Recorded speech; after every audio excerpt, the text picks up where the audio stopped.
I'm a man that likes common sense, things that make sense.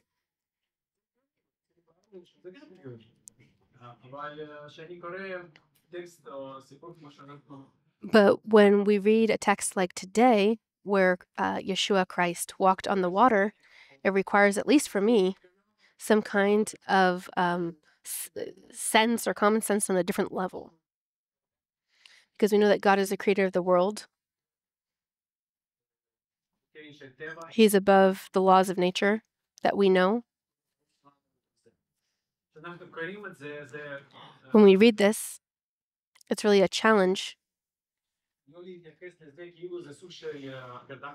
not to treat it as like some kind of, fictional story, but at the same time, it also checks our faith.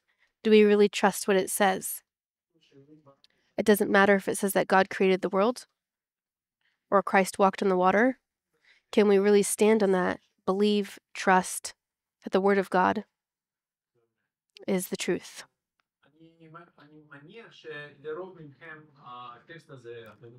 Most of you probably know this text, and we'll read it together.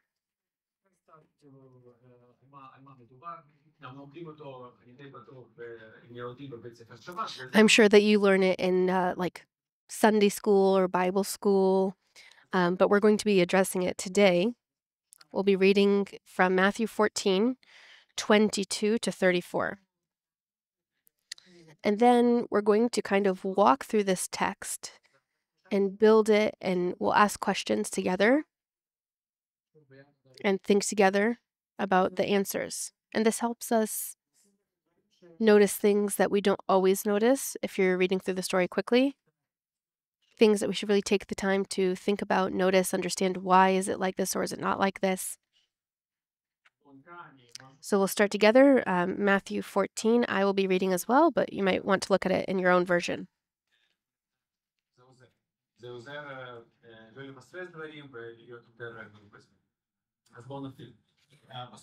Matthew 22.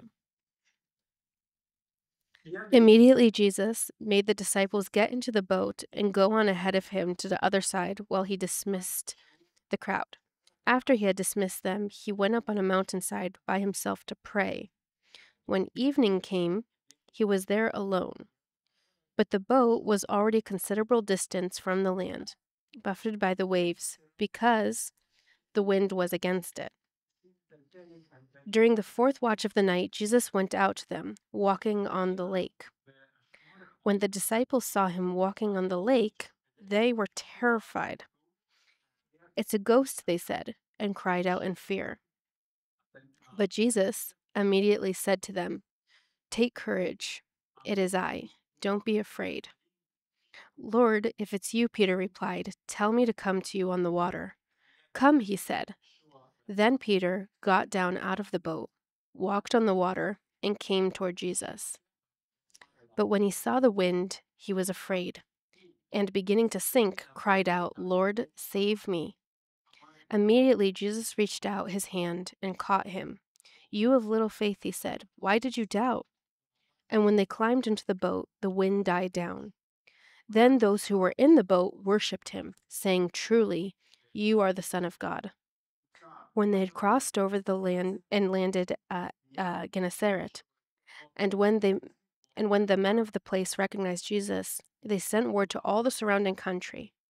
People brought all their sick to him and begged him to let the sick just touch the edge of his cloak, and all those who touched him were healed.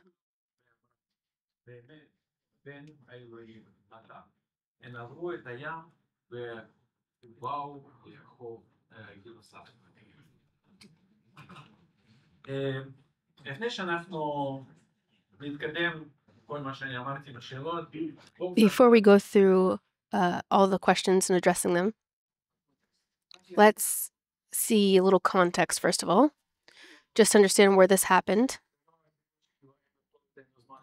This isn't a story that doesn't have, an address, time, place. There are some facts here that we can, get comfortable with first. So first of all, we have to remember everything that happened right after Christ fed 5,000 people. at Bethsaida, which we see on the map here.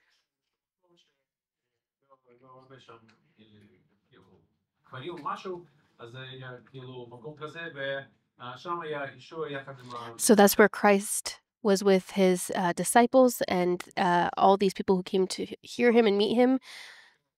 And after this event happened, Yeshua told them they were going to get in a boat to go to a different part of the Kinneret. They wanted to go to Capernaum.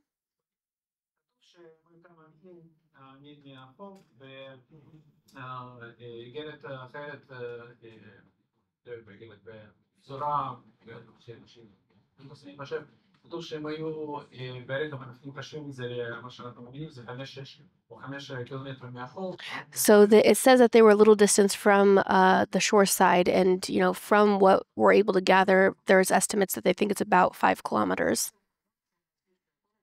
What we can also say is that from Bethsaida to Capernaum, it could take like an hour to 2 if everything is, calm and goes smoothly. But instead of Capernaum, they went to Gennesaret. There was a storm also, and it was night. Usually they would use stars as part of their compass and directing them. And if there's a storm, then that might have also caused some issues. And they were also very tired, as we see in the text.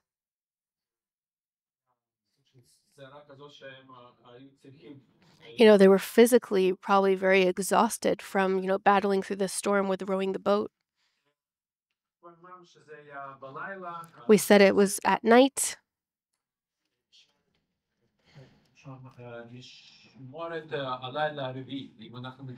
This is the 4th watch of the night. If we translate that into our times, that's between 3 to 6 in the morning, sometime during that period of time.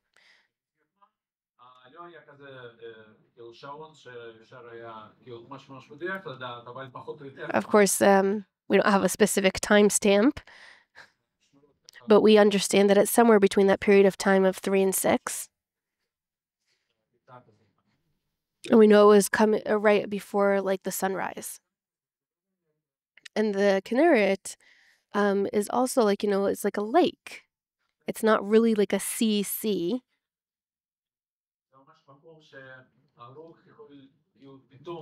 But it's a place that when the wind starts up, it can really affect this body of water.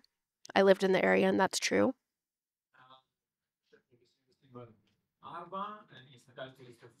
I think in 2024, I looked at statistics, and there were over 20 people that had drowned in the Sea of Galilee. If someone's sitting on a floating, mat or raft, and then the wind starts up, they can be, shoved out to the middle of this, lake, and the wind becomes very vicious, and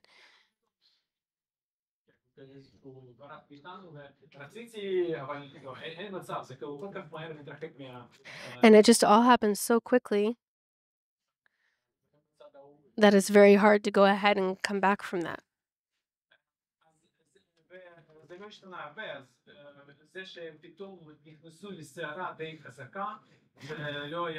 So the fact that things haven't changed today, then we understand what it was probably like back then when there were storms.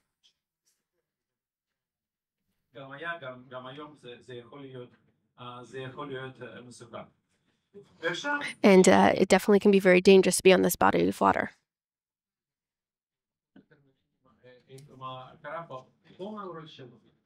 So now that we've seen the map and kind of understand where we are geographically, so let's ask a few questions.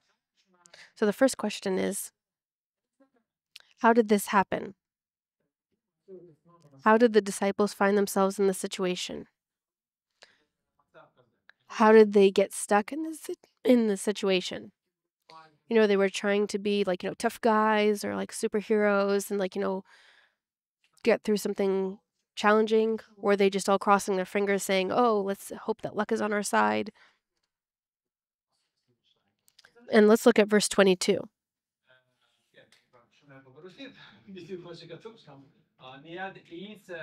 Immediately, Jesus made the disciples get into the boat and go on ahead of him to the other side while he dismissed the crowd. So it's a small detail, but it's important. This is what happened. They didn't try to do something, foolish.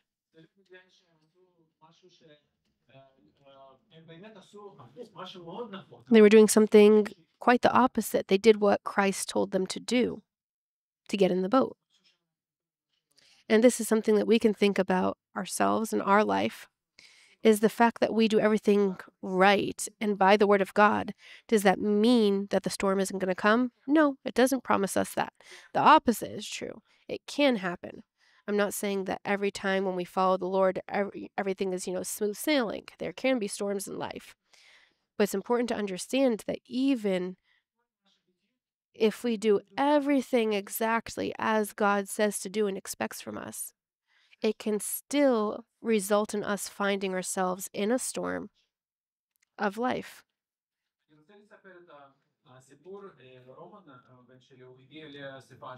So I want to share a story about my son from his life. He'll be coming to the second service. He really likes basketball. He plays a lot. And he participates in like a team, a league.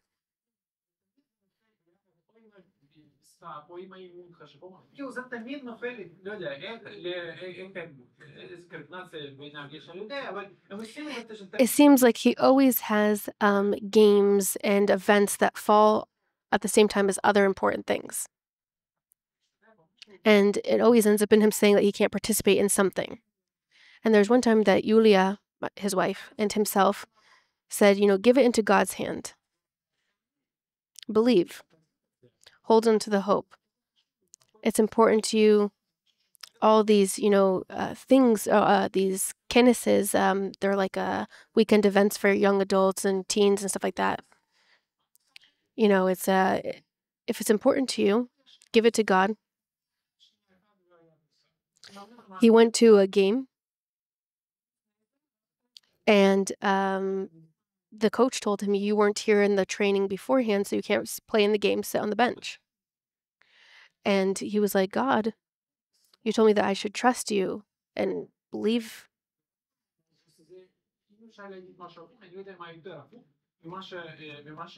Then how can I not say, look at the situation, and it's like the opposite.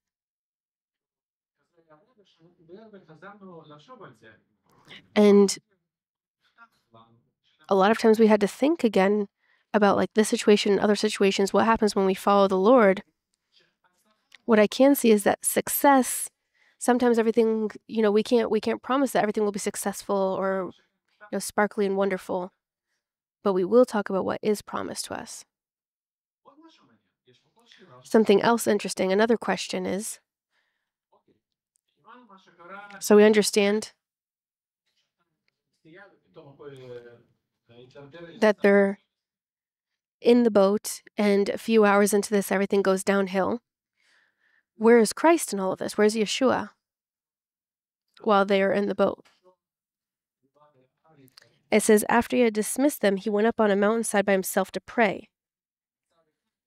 So it's very dramatic, the contrast here. On the one side, we have disciples rowing their boat, and they're fighting to protect their lives here. And they want to come out of this safely. And Yeshua during this time is by himself somewhere on the mountain praying.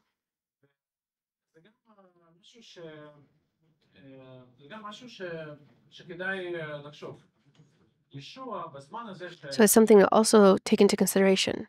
So Yeshua, during this time where it was so difficult for his disciples, he was one-on-one with his Father. He was praying. It's interesting that Yeshua isn't stressed. He's not afraid. He's not concerned.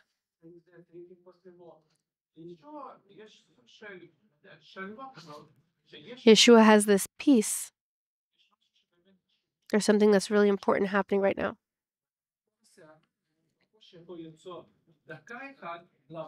Sometimes during a storm, you feel like you don't even have 1 moment, 1 minute to stop and pray and give what you have to God and ask for His direction and wisdom.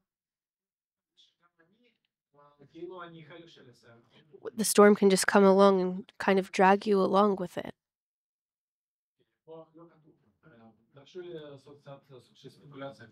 So allow me to speculate here a little. What do you think he was praying about? Maybe he was praying for the disciples. Maybe during this time, in addition to all the other things he was praying about, maybe he was praying about the disciples as well. But it's possible that he was praying about them in addition to other things.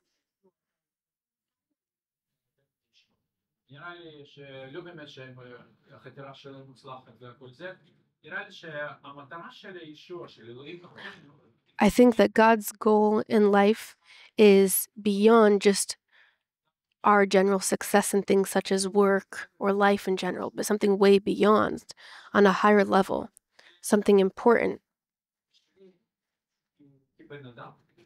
for us as humans, as children of God, and not just something temporary that we desire.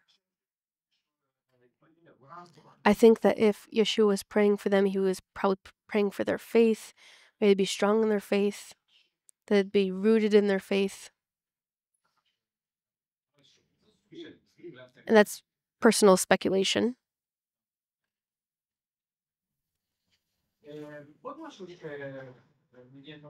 Another thing that's interesting to think about, while they're in the boat, what did they really, really desire? What did they really desire as the storm got stronger? It's not difficult to guess the answer. They wanted to get through this safely, come out on the other side.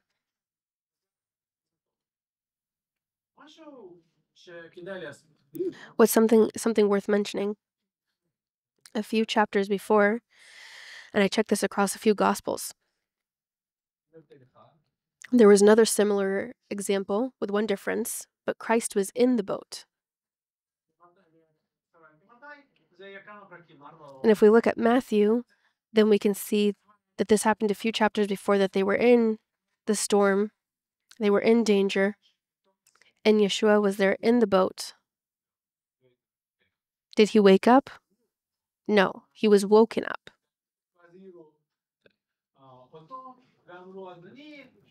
They woke him up and they're like, Lord, look at the storm. And Yeshua quieted the storm. So this had already happened. They had experienced this before. And they kind of had some experience. And it wasn't like, a story told from 40 years ago. We don't have an exact timeline, but it's something that they had experienced. And it's possible that during this time they were thinking, if Christ was only here with us, then we could do the same thing again. Wake him up and have him help us. But they know that he's not with them. The truth is, he was with them. And that's exactly what happened after. They see him.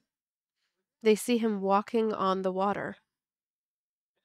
Where? To them. In a different gospel.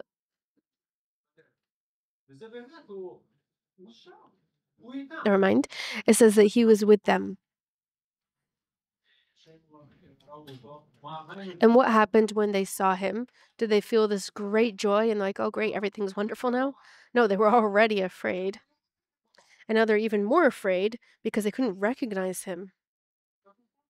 It says in the text that they thought that it was a ghost. So this scares them even more. Now, this is interesting. In the storm, we want God to act. We want to see him do something.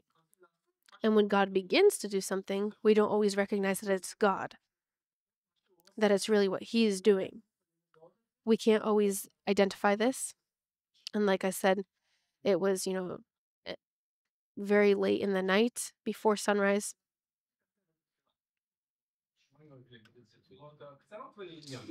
We could say, could Christ have shortened his prayer? Shmuel always tells us that you can have short and sweet prayers at the end of the service or something.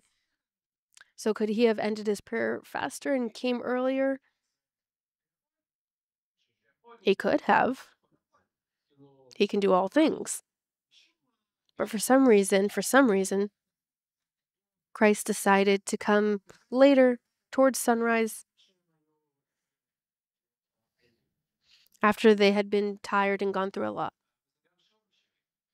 But it's also a lesson for us. God, Yeshua, can intervene earlier, but they're not rushing, and he's not late. And sometimes we think, what is all this for? And I think Christ in all the story, there's a higher purpose than just helping them move from point A to point B. It's possible that he really wanted to teach them something, to give them experience that would help them trust him, to be deeply rooted in their faith.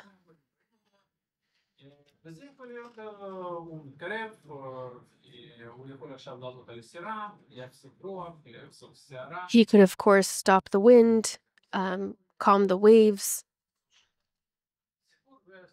and this could be the end of the story. But see, it's 1:45 right now. The time isn't moving. No, that clock is totally not working. If this had just been the end of the story, then it would be over, but sorry, it isn't. So there's more text here.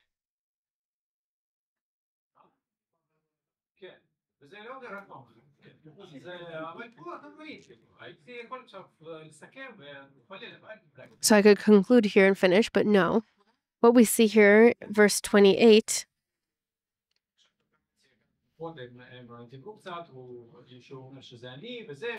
there's a little interaction between them. They understand that it's Christ. Christ says, it's me.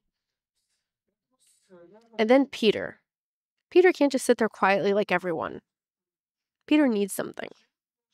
And the question here that I want to ask you, why couldn't Peter just sit there like everyone else and accept, like everyone else, what was said? Why does he have to say, if it's really you?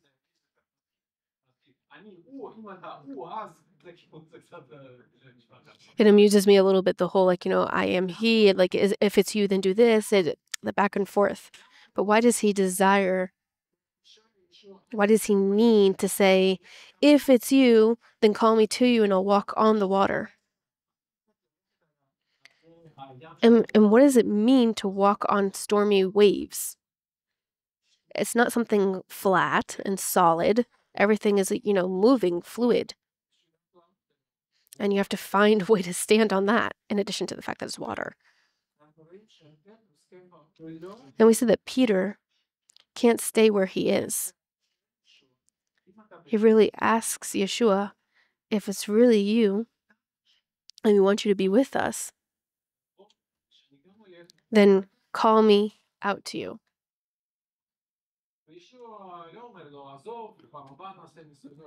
And Jesus doesn't say to him, not now, next time we'll experiment. He just says one word, come. And then Peter got out of the boat. And I have this imagination where I can really picture this whole entire story, the boat being thrown around and all the waves, and he's getting out of the boat and the boat's shifting its way again, and he starts walking on water towards Yeshua, and he sees that this is working, that he's actually standing and walking on water.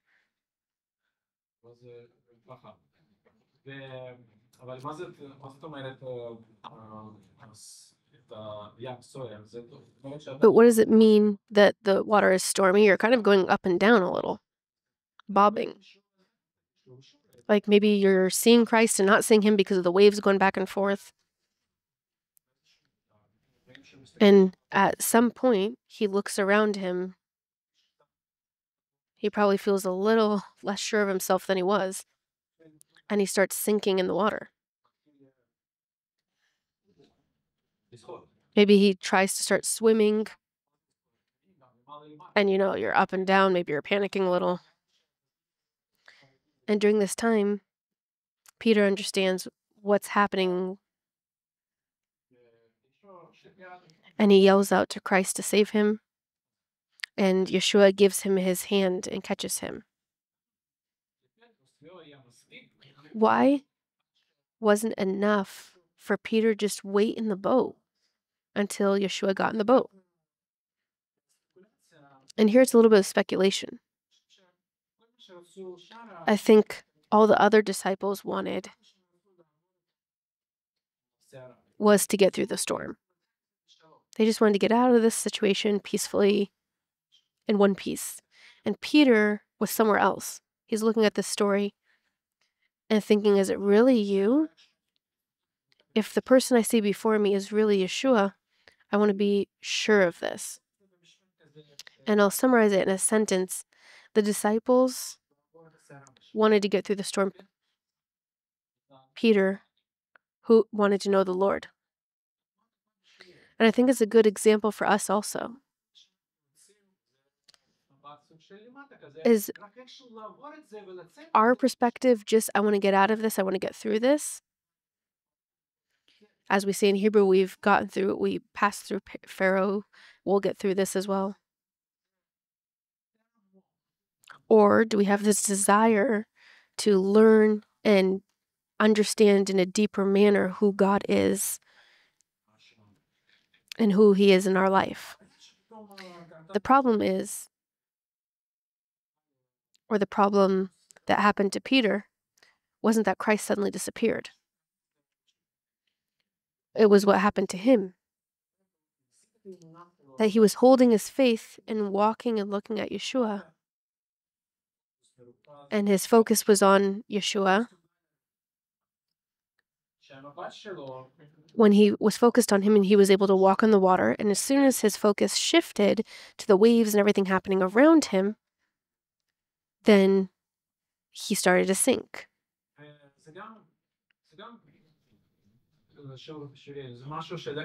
It's all a lesson for me that we're either in a storm or not in a storm. But either way, if we're not fixed on Yeshua and our gaze isn't on Him, then we have to be in that position in order to walk in faith.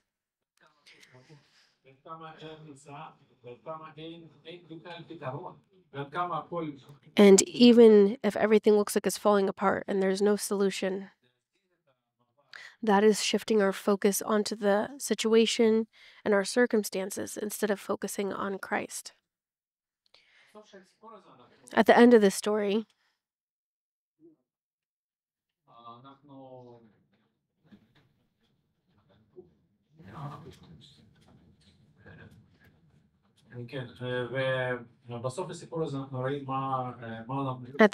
we see what the disciples learned. When Yeshua got into the boat, stopped the storm and wind, they said, "You really are the Son of God."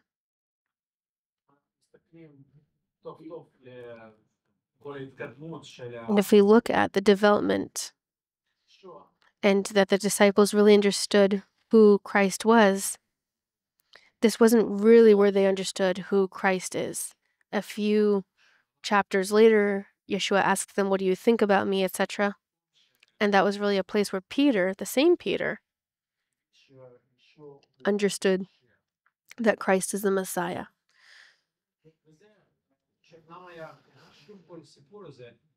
And why was this whole story important to the life of the disciples? Why are storms important to us? Because this is how we really learn who the Lord of our life is. Sometimes in the storm, we discover that we've put Christ pretty low on our priority list, that we're not really looking at Him. And a small storm is enough to just completely derail us.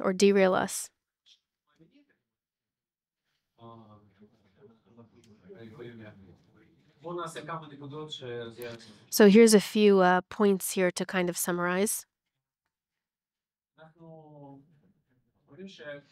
We see that even when we do God's desire, and we're doing everything correctly, it does not guarantee that we won't encounter storms. We don't always understand that God is working in our life. Sometimes we expect and we're waiting for Him to come and do something specific, but He's already there, working.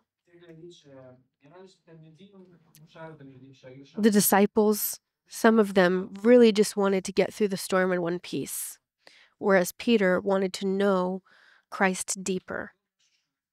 And something else that we really learn here is that Yeshua, one of the names, Emmanuel, is God is with us. That's the meaning of the name Emmanuel, God is with us.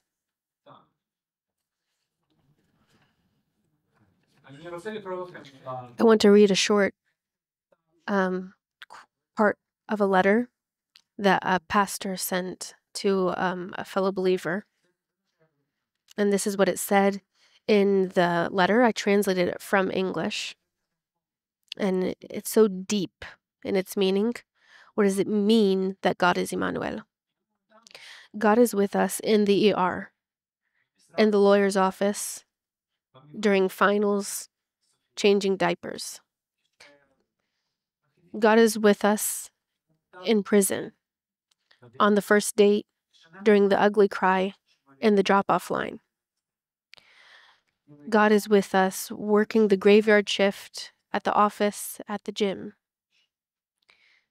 God is with us in therapy, at the checkout, in the delivery room, doing dishes. God is with us on the bus, at the table. God is with us in the waiting room, during chemo and recovery, at the funeral.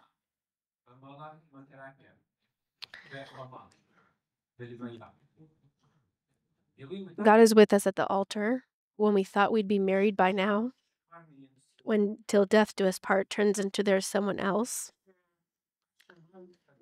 when we are missing the one who's not there.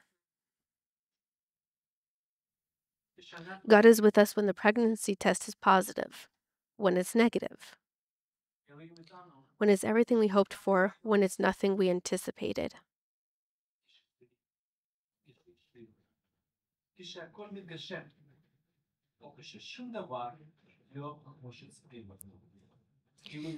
God is with us when we can't find the heartbeat, when it's cancer again, when the kids stop coming home, when they reject what they once believed. God is with us when we are not sure we believe, when we can't sing the songs, when we are frustrated, overwhelmed, betrayed, when we feel like we're on the outside. God is with us when we get knocked down, when we don't understand, when we want to quit. God is with us today, tomorrow, and every day after. He is Emmanuel. Let's pray. Father in heaven, we thank you for the gospel that is so important. You are with us. You are Emmanuel. Thank you that there's no place, no time, that you don't know where we are and what we're experiencing. I thank you that you speak to us and teach us. You teach us that we can look at you during a storm and you're still there. The peace that you know and you know what you are doing. I want to know you more, Lord. I want us to know you more.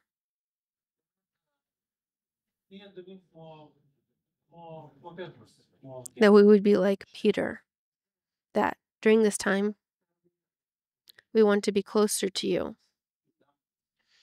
and know you more. Help us, Lord. Bless us in Yeshua's name. Amen.